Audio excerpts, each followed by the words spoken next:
there, and you got shot. Oh, God, please don't shoot me, Mr. Lambert.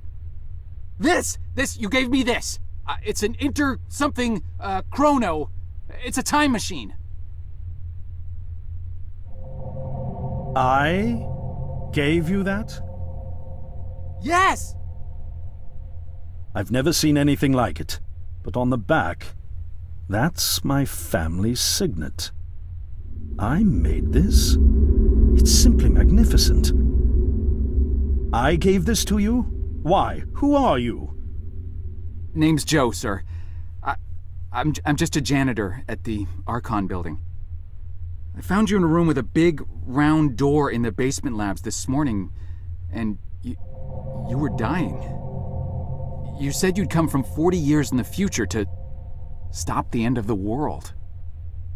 I guess I was the only one around, so you gave me this and told me to find you and tell you all this, and I've been there. The future, I mean. A bunch of times. And you were right, Mr. Lambert. Everyone's gone. My God, so it did come to pass. They really did it, those greedy goddamn bastards. I told them this would happen. Wait, I was dying? How? You said you've been shot. I had to actually find you at the morgue to get this address. Shot? By whom? No, wait. Don't say anything else. You succeeded in finding me, which means anything you tell me from this point on could alter the course of action that brought you to my doorstep. The less I know, the better. So, you've seen the future. What did you see? It's like a bad dream, sir. Everyone's gone. Buildings are coming apart. It's all just quiet. What happened, Mr. Lambert? It is Dr. Lambert. And considering all the effort you just went through to find me, not to mention bearing witness to the horrific outcome of the biggest breakthrough in the history of science, I suppose I owe you some kind of explanation.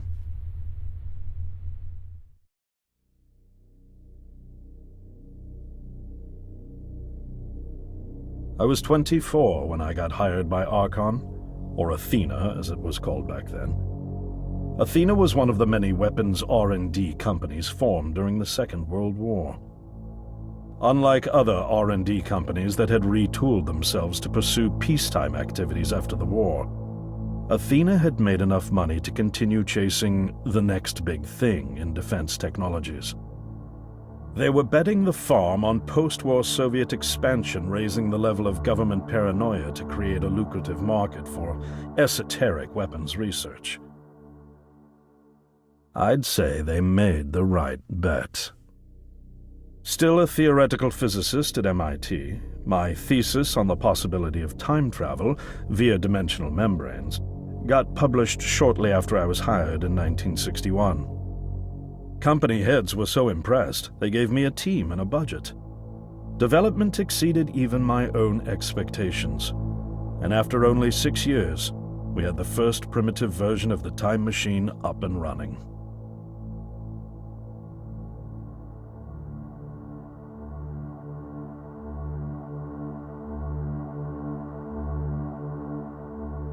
Our first successful trials involved sending simple objects into the future with a timed return.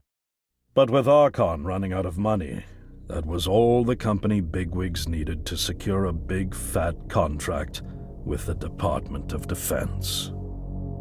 Apparently, we had sold them on the idea that the technology could be used to go back in time and strangle communism in its cradle. The reality, of course, was that it couldn't. Due to the laws of causality, you can't travel back in time beyond the point where time travel was invented.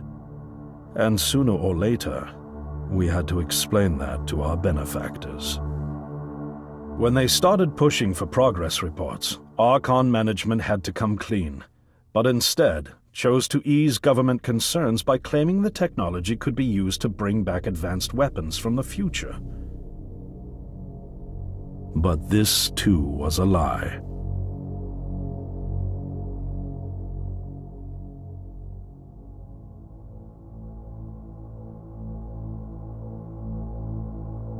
At this point, we'd already had our first of many human trials, and we knew there would be no weapons.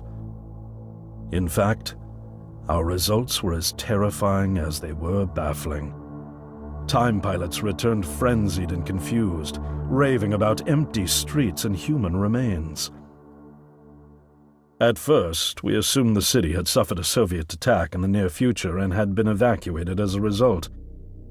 But as we pushed on further, the terrible reality became clear.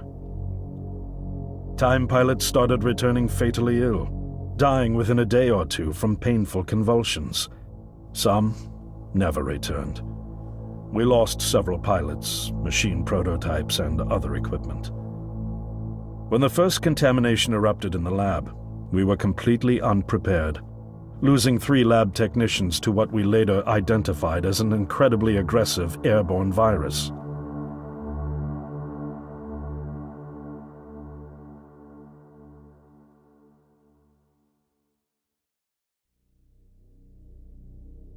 Although we weren't equipped to handle biohazards of this magnitude, management insisted we contain and study it.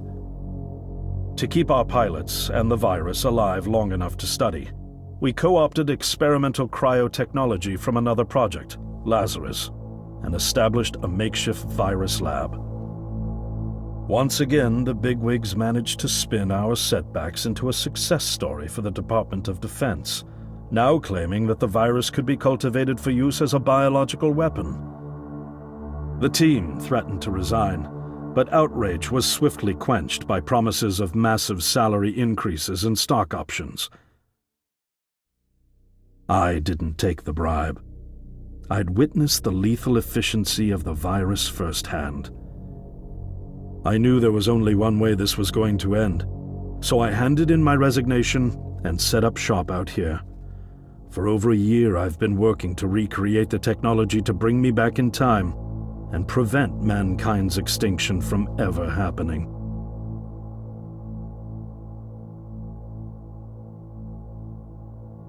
And now you're here, the harbinger of doom at my doorstep, wearing a boiler suit. Who could have imagined that Judgment Day would begin like any other Monday in May? In any case, unfathomable as it may be that you were able to bring this information to me, knowing is only half the battle. Preventing the outbreak will require more than just your tenacity. Me? Wait, what? Yes, I'm afraid I must rely on you one more time. You must go back to Archon and prevent the outbreak. No, that's, I mean, I'm really honored and everything, but... Believe me, you're the last person in the world I want to entrust with this, and I mean that quite literally. But by this time tomorrow, the entire city will have succumbed to chaos, panic, and death. You're here now, and you're all I've got. Wait, but what about you? Can't you fix this, Doc? Don't you have a plan? I can't go myself, because that would break the law of causality. The only reason you are here to warn me now is because I was there to send you. And the only reason I was there to send you is because I was able to bring my work to fruition here. But... We've no time to waste. It's the only way. You told me you found me this morning, correct? Yes, but... That means I failed to stop it, and the outbreak has already begun. The time pilot for today's trials must have brought the virus back from the future, which then somehow got out of the containment chamber and spread. That pilot is Patient Zero. I need you to destroy the supercomputer system controlling the time machine. All the research data is stored there too. You must destroy it before the time machine departs. I'm reconfiguring your device to send you back 1 day earlier. This should allow you ample time to return to Archon and get inside.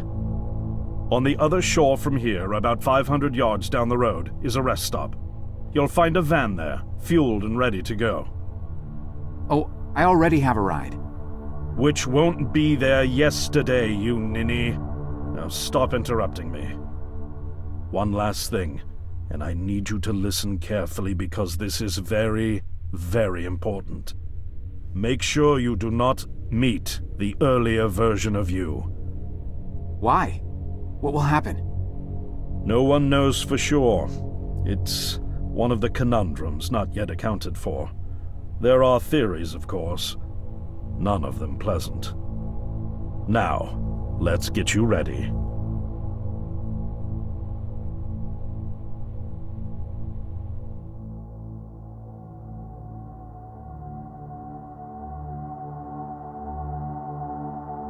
How did I get myself into this?